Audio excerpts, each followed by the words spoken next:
আজকের ব্লগটা সকালের টিফিন দিয়েই শুরু করলাম। এই যে মেয়ের জন্য রুটি বানাচ্ছি।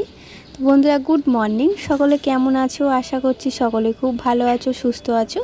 আমার নতুন আরেকটি ব্লগে তোমাদেরকে জানাই অনেক অনেক স্বাগত আর অনেক অনেক ভালোবাসা। এখনও 8:30 9টার মতো বাজে। এখন থেকেই তোমাদেরকে সাথে নিয়ে ব্লগটা শুরু করছি। আশা করছি ব্লগটা তোমাদের ভালো লাগবে।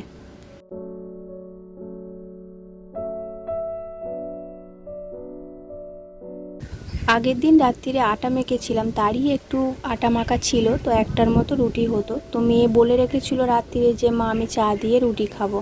ও কিন্তু রুটি খায় না, তোমরা খুব ভালো করে জানো, পরোটা লুচি এইসবই খায়। তো আজকে একটু ইচ্ছা হয়েছে চা দিয়ে রুটি খাওয়ার জন্য, তো ওদিকে আমি চা বসিয়েছি আর এদিকে রুটি করছি। আমি টিফিন করব না, শুধু ওর জন্যই বানিয়ে দিচ্ছি। তো আজকে তো গণেশ পুজো, বাড়িতে আমার যেহেতু গণেশ ঠাকুর আছে, তাই আমি একটু গণেশ পুজো করব, তাই জন্য এখন আর কিছু খাবো না। তো পুজো করে তারপরে খাবো। আর বাউন ডেকে পুজো করব না, এমনি ঘরে আর কি ফুল আর একটু মিষ্টি এনেছিলাম, তো ওই দিয়ে ঠাকুরের পুজোটা করব।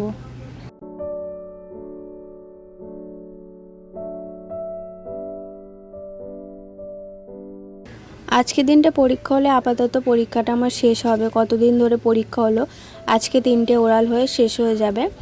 আর আমার রান্নাবান্না সব হয়ে গেছে, তোমাদের সঙ্গে রান্নাবান্নাটা শেয়ার করলাম না। আজকে কি রান্না করেছি বলো তো? ডাল করেছি, মুগের ডাল, আর ঝিঙে দিয়ে আলু দিয়ে পোস্ত করেছি, একটু আলু ভেজেছি। তো এই হচ্ছে দুপুরের মেনু। রান্নাটা অনেক সকালে করে নিয়েছি, কারণ আজকে ঘরে না অনেক কাজ আছে, তাই জন্য করে নিয়েছি। আর কাজ বলতে ঠাকুর পুজোটা করবো বলেই আরও তাড়াতাড়ি আর কি রান্নাটা করে নিয়েছিলাম। আর গ্যাসের এইগুলো না আর বাইরে নিয়ে গিয়ে মানে ধুলাম না, এখানেই আর কি একটু মুছে নিলাম। যেহেতু নিরামিষ রান্না করেছি, তো সেরকম একটু নোংরা হয় না, তাই ঘরের মধ্যে এরকমভাবে মুছে নিলাম।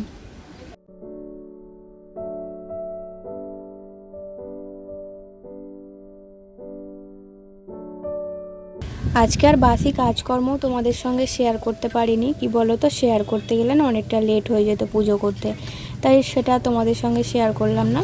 এখন এই রান্না করে গ্যাসটা পরিষ্কার করে আর বেসিনটা একটু ভালো করে মেজে ঘষে নিচ্ছি। বেসিনে জল পড়ুক আর না পড়ুক, বেসিনটা প্রতিদিন এরকমভাবে পরিষ্কার থাকলে ব্যবহার করতেও ভালো লাগে।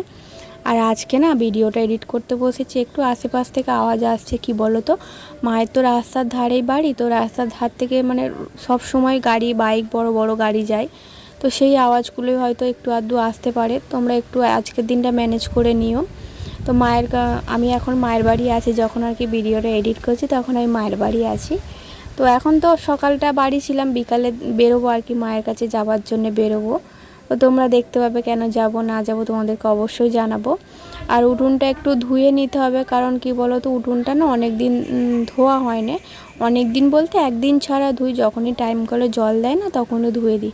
আর বৃষ্টি হলে তো ধুতে হয় না, আর সব সময় উঠোনটা ভিজে থাকলে আমার ভালো লাগে না, তাই যখন রোদ্দুর ওঠে না তখনই উঠোনটা একটু পরিষ্কার করে ধুয়ে নিই।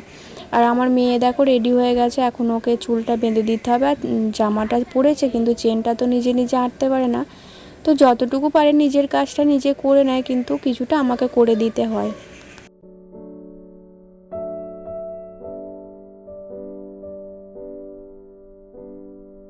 মেয়েকে স্কুলে দিয়ে আর এখন এই যে স্নান টান করে নিয়েছি, করে নিয়ে আর এই যে গাছে কত ফুল হয়েছে দেখো। তো এখনও গাছে 7-8টা ফুল আছে, আমার হাজব্যান্ড 2টো ফুল তুলে নিয়েছে। গাছের ফুল কিন্তু গাছেই দেখতে বেশ লাগে, কিন্তু পুজো তো করতেই হবে। আমার তো আর অন্য কোনো গাছ নেই ফুল গাছ, যে সেখান থেকে ফুল তুলে পুজো করব, তাই প্রতিদিন যতগুলো করে ফুল হয় সব তুলেই নিই। আর হাজব্যান্ডকে সকালে বলেছিলাম একটু ফুল আর মিষ্টি এনে দিতে, এই যে ফুল আর মিষ্টি এনে দিয়েছে। তো আমার এই যে জবা ফুলগুলো আছে, এগুলো তো খুব বড় বড়, তো ঠাকুরের আসনে 3টে জবা ফুল দিলেই কিন্তু ঠাকুরের আসন ভর্তি হয়ে যায়। তাও ঠাকুরের গলায় একটু মালা দেওয়ার জন্য ফুলটা আনতে বলা হয়েছিল। আর এই যে দেখো আমার ঠাকুরের আসনটা কত সুন্দর লাগছে, ফুল দিয়ে সাজিয়েছি।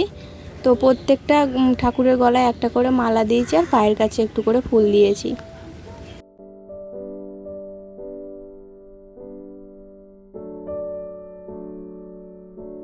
মেয়েকে স্কুল থেকে দিয়ে আসার সময় দেখলাম আমাদের সলবেও কিন্তু বেশ কয়েকটা গণেশ ঠাকুর পুজো হচ্ছে। আর বড় গণেশ ঠাকুর দেখবে, দেখতেও বেশ সুন্দর লাগে, ভালো লাগে। আর এখানে দেখো গণেশ ঠাকুরের তো সব থেকে পছন্দের জিনিস হচ্ছে লাড্ডু, তো আমাদের অন্যদিন কিন্তু সন্দেশ নিয়ে আসে। আজকে গণেশ ঠাকুরের জন্য লাড্ডু এনেছে বলে সব ঠাকুরের জন্যই লাড্ডু নিয়ে চলে এসেছে।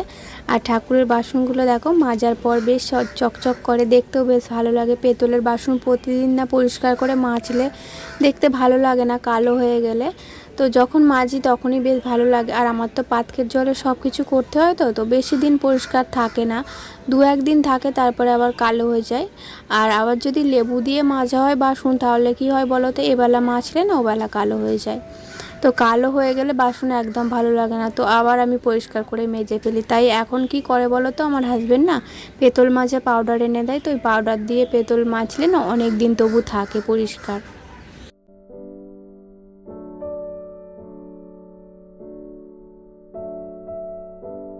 আজকে এই যে এত সুন্দর করে সাজিয়ে গুছিয়ে পুজো দিচ্ছি, তো আমার মেয়ে যদি না স্কুলে যেত ও কিন্তু বায়না করতো যে পুজো করার জন্য, এরকমও ফুল তুলে পুজো করতে খুব ভালোবাসে, তোমাদের আমি বলেছি।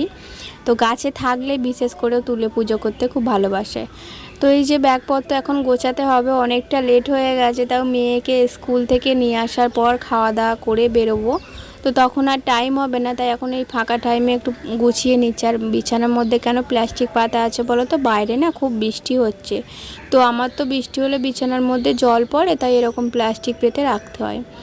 তো বেশ কিছুদিনের জন্য যাব সংসার থেকে বিরতি নিয়ে, মাঝে মাঝে এরকম হাওয়া বদল হলে বেশ ভালো লাগে। আর অনেক দিন হয়ে গেল মায়ের বাড়ি যাই, কিন্তু থাকা হয় না সেইভাবে, সকালে গেলে বিকালে তো চলে আসি, তোমরা জানো।